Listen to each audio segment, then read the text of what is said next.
Hey, what's up, everybody? Hope you guys are doing all right. So, I've decided to. I'm back at the Grace Homeless Shelter, and I took. I didn't take, but me and she goes by Sully. Her name's Sully. We both came over here.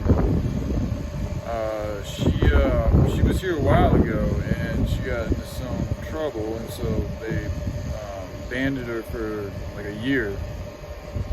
She didn't quite know if she was able to come back. She didn't know if it had been a year yet. And we get to the gatehouse where they check you in, and it turns out she's still got like a month and a half before she can come back. So, but on the good side, there was somebody who was working here told us that we could come back Monday and talk to a particular person, and he might be able to help get her in early. So I think we're going to stay here through the weekend. It's still in Gainesville, but it's like out of the area, like it's out of the main drag of Gainesville. Especially if you don't have a vehicle or anything, it's hard to get around. So anyway, that's the update. Last night, I got a little frustrated over some shit. It's kind of silly, but I was tired, and she'd been sleeping and resting all day, and fucking I get back from walking around and doing all this stuff, and I wanted to just go to sleep early, and she was starting to get restless, and then she drank a little bit, and I had a talk with her, and I let her know that I want to be friends with her. I care about her as a friend, as a fellow human being, and I do like her. As a friend. But anything else is not what I'm interested in. I said it as gently as I could, and she was responsive to it. But she got a little drunk, and she asked me for a foot massage, and I gave her one. But it's a very sensual thing, giving somebody a foot massage. Like, it's not something you just do for your friends. So it's like, the first night it was different because there was a little bit of romantic interest from my part too. I was more out of a desire to please her, and because I was lonely than actually being attracted. And as I've talked with other people, it's not a good thing to do, and it's something that I've done. Other than the one real relationship I was in, like all the others have really just been other girls being really attracted to me, and me just kind of pleasing them and their interests. So I haven't. Only that one relationship was I really attracted to her, like had a serious interest for her, her mind, body, spirit, and soul, and all that, like all angles. So I gotta stop doing that, man. It's not fair to them. It's not good for them. It's not good for myself either. I'm paying attention to something that I really don't care about from the heart, and when these people really care from the heart for me, so I'm not giving them back to it. I'm not reciprocating that genuinity. So that's on me. It's something I'm working with. But being back here at the homeless shelter, the vibe is just, this is where the people need the help the most, man. A lot of these people are addicted to drugs, or they're trying to get off of drugs, or they've just, hit fucking rock bottom, and they end up here, and a lot of sadness, a lot of desperation, a lot of trash. When I say trash, literal trash on the ground. So, I want to, there's so many ways you could expand this program and make it better for the homeless and give them something better to do that's good for themselves and the rest of the world. So even if I can't work with these people and try to help expand this program, I can at least use this as an inspiration and, an experience to help, motivate me to get the project done. Because, I don't even know the statistics, but I feel like, more and more people are becoming homeless. There's more and more talk about war and sanctions and all this bullshit. And, whenever countries go into that, it's just, it fucks everything up, man. Prices go up, oil goes up because there's more, they need more oil for all the tanks and all these things. It's just, the military industrial complex, one of the ways they get, you know, people to follow, like the agenda, the New World Order agenda. They have to create the conflict and then come in as the saviors. So the conflict, the catastrophes, all that shit, it has to happen according to their agenda in order for us to reach that state of desperation to where we allow them to be our saviors instead of just saving ourselves and being our own heroes, which is what we're supposed to do. And this is why the project is so imperative, because it literally shapes that. It turns one person into their own hero. It helps give them the platform they need to take care of themselves, to do the work themselves, to get what the fuck they really need that's really good for them, and also perpetuating something good, and thus saving themselves. And in the process, they can be an example for others, and they can help spread that word, and then they're helping the rest of the environment. And by doing this, I'm hoping that it will create a suction that will take away all the energy and the momentum and the perpetuation that we're giving to this toxic society, you know. And I know you all have heard me say this many times, and I'm going to keep saying it, because this is how you keep, you know, your dream alive. This is how I keep the momentum going, is I have to keep speaking it. You know, the less I speak on it, the less enthusiasm, the less passion I have for it. So I'm just gonna have to keep on making videos like this, and I'll get back to writing again. It's been a while since I've been writing, you know, helping out solely.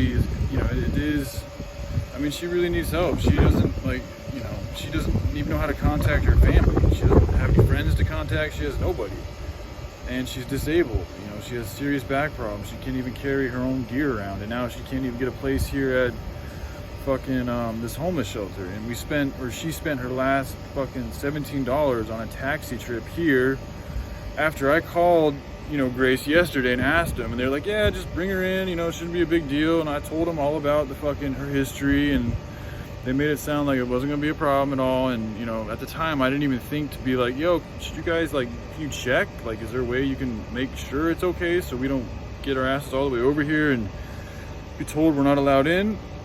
But, you know, it all happens for a reason. So here we are. There's plenty of places we can camp around this area.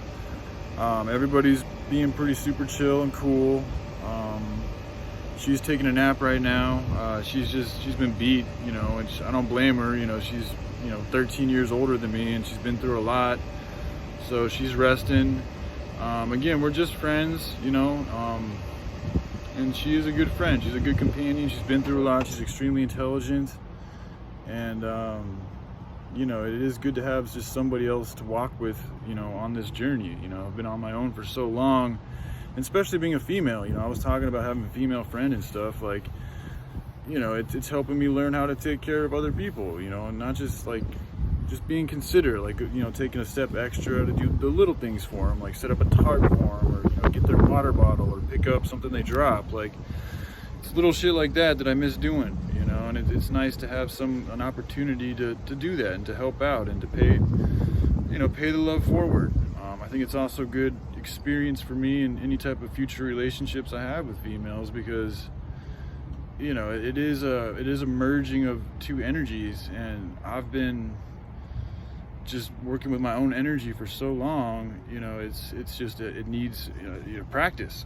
You know, I need some practice in getting back to just being with other people, and especially female energy. It's something that you know, I've been away from for a very long time. So even though we're just friends, you know, I'm still able to learn a lot from the experience that we're sharing together, you know. And she's a very open person, so, you know, I could talk to her about anything. And yeah, you know, you know, it is still a little awkward, because, you know, initially we hit it off, and, you know, there was you know, like I said, definitely some intimate, you know, attention from both of our parts for a little bit there. And I think she still has, you know, some desires, but she also knows, you know, how I feel, and she's being respectful of that. You know, last night she got a little drunk, and, you know, she even admitted it too. Like, 'cause this morning we talked, and I was like, yeah, I'm sorry, I got a little frustrated, and I went and took a walk and called a friend and my mother, and, you know, talked with them, and they helped calm me down and stuff. And then I walked down to McDonald's and charged my phone and finished watching a movie, or listening to a movie mainly. You know, and then I came back to our spot. She was sleeping, and you know, this morning I went out and got some food for us and shit. And you know, and then we talked, and she, you know, she was acknowledged that, you know, she came on again a little strong, and, you know, part of the frustration was because she wanted me to go get her food, and I did. I tried going to McDonald's. The McDonald's dining room was closed, so that kind of pissed me off, and I came back, and then she still wanted some food, and, you know, I chose not to eat dinner, so part of me was like, man, you really don't need to eat, because I'd already gotten her some food before I'd eaten, you know. So like part of me was like, man, you've had food that I haven't even had yet, and now you want me to get you more food? But I did, and then you know, but this morning she was like, yeah, I really didn't even need that burger. So, you know, she's showing some humility, you know, and she's also showing like an ability to reflect on her person, and, you know, admit when, you know, she's essentially, you know, just kind of misstepped. So I appreciate that about her. You know, that's a good quality to have, when you can look at yourself and see the things that you could have done a little bit better, and also have the courage, you know, to admit it and to speak it forth, and not to be, you know, totally ashamed about it, but to also have a sense of like, yeah, you know, that was me fucking, you know, sliding off the good way, you know, a little bit. You know, it is what it is. It's a part of life, but until you can recognize those things and speak them forth, I think it's hard for us to grow from our issues or our problems if we can't even identify them. You know, that's one of the first steps in recovery, is admitting you have a problem. So once you're able to do that, you're opening up space to help solve the problem, because then you can examine it better. It's not something that you keep hidden and locked away and in chains. It's now out in the open, and you can look at it in a different way. You can play with it. You can share it with others. They can give you feedback. So to see her doing that, to have that capability, is something that I appreciate.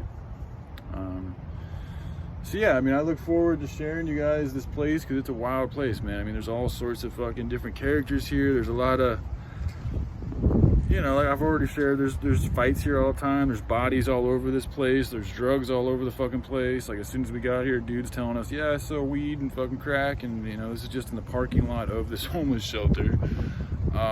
You know, but there's also a lot of love. There's also people here that are really just here to work and help, and really try to help end the homeless problem. So it's a very interesting mixture of energies. You have just this pure fucking energy that wants to help and give and share, and, you know, do whatever they can to make things good for people. And then you have this other energy that's very desperate and needy and greedy, and, you know, it's just a very interesting duality.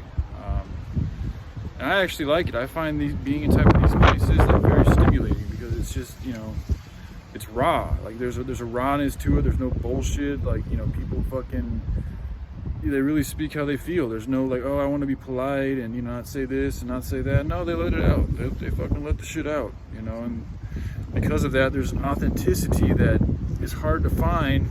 At least it's been hard for me to find, you know, growing up in the suburbs, you know, or in the cities. And because everybody's walking around and living in close quarters and stuff like that, people get to know each other really well.